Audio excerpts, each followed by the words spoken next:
Gracias, muy buenas tardes.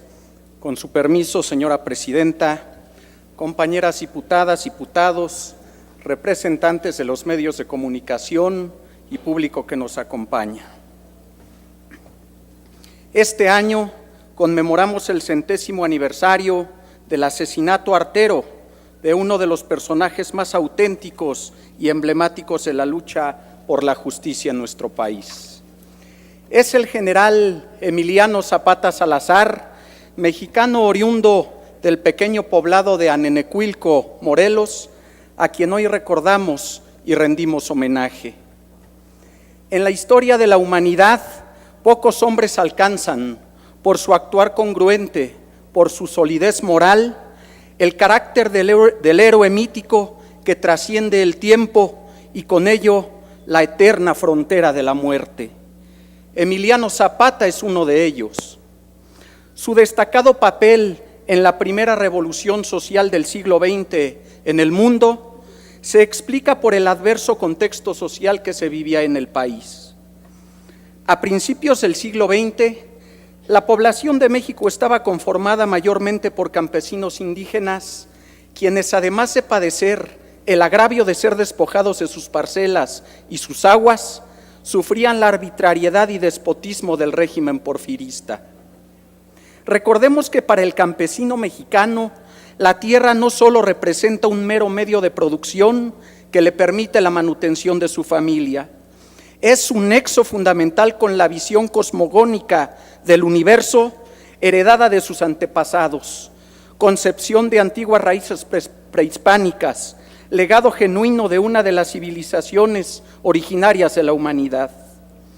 Los campesinos de Morelos son dignos descendientes de la cultura náhuatl. Su íntima relación con la naturaleza, con el medio ambiente, así lo demuestra. Tierra y agua son los elementos que representan el vínculo sagrado con la razón de su existencia. El hombre se debe a la tierra, nada es sin ella.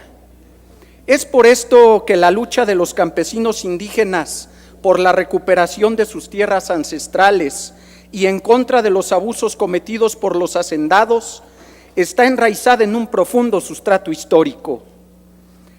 En este contexto, Emiliano Zapata es el digno legatario de los valores morales cultivados por sus antepasados, resultado de la convergencia entre historia, cultura y naturaleza. Zapata se inició en la vida política a una edad temprana y para 1902, apenas con 23 años, ya era el líder de los campesinos de Cuautla, donde se metió de lleno en la lucha contra los hacendados por defender la tierra de los campesinos. Años más tarde, fue elegido presidente de la Junta de Defensa de las Tierras de Anenecuilco el 12 de septiembre de 1909. Cargo desde el que estuvo en contacto con Ricardo Flores Magón, con el periodista Paulino Martínez y con el profesor Otilio Montaño.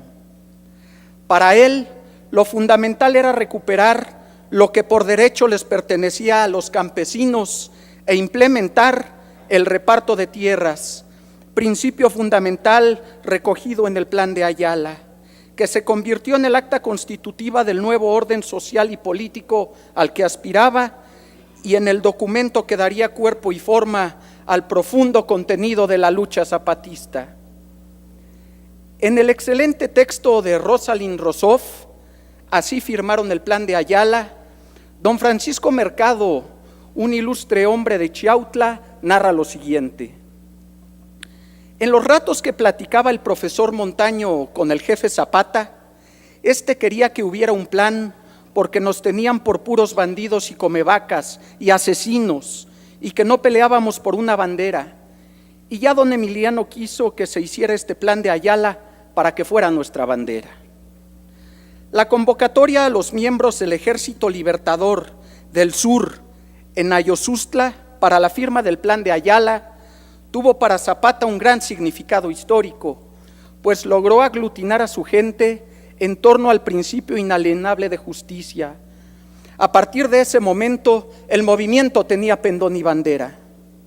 Como quedó expresado en la Ley Agraria de 1915 decretada por la Convención, En el Plan de Ayala se encuentran condensados los anhelos del pueblo levantado en armas, especialmente en lo relativo a las reivindicaciones agrarias, razón íntima y finalidad suprema de la revolución.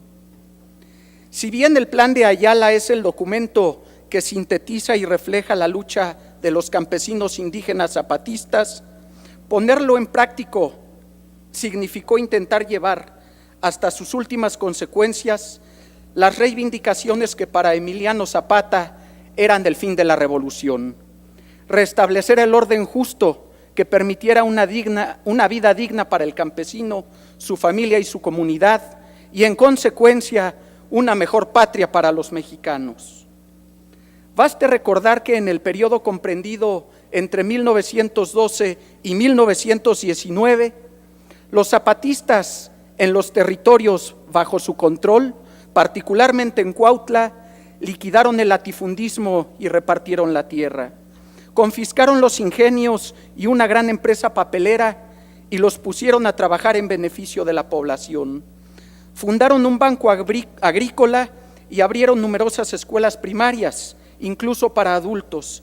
Reorganizaron la vida política de los municipios, dando impulso a la organización tradicional de los campesinos, y crearon comités de vigilancia, entre otras acciones.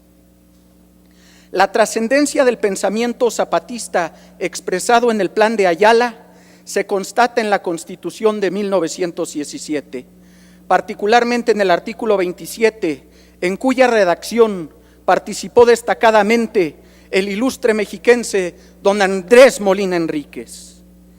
En ese artículo se recogen, entre los principales legados del zapatismo, planteamientos como la propiedad nacional de tierras y aguas, la propiedad comunal de la tierra, lo que más adelante permitiría la creación de los ejidos. Se confirma el principio de garantía de propiedad en caso de expropiación, la repartición de tierras y la expropiación de latifundios principalmente. Esta es la magnitud y trascendencia de la lucha del hombre que, siendo niño y viendo a su padre llorar de impotencia ante el despojo de sus tierras, le prometió que al crecer pelearía para que le fueran devueltas.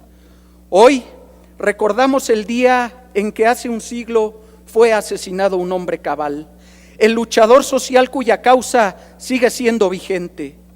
Hoy hacemos homenaje al personaje cuyo mensaje es, hasta este siglo, fundamento político y moral para las nuevas generaciones, que luchan por la construcción de una patria justa y digna en la que todos los mexicanos tengamos cabida.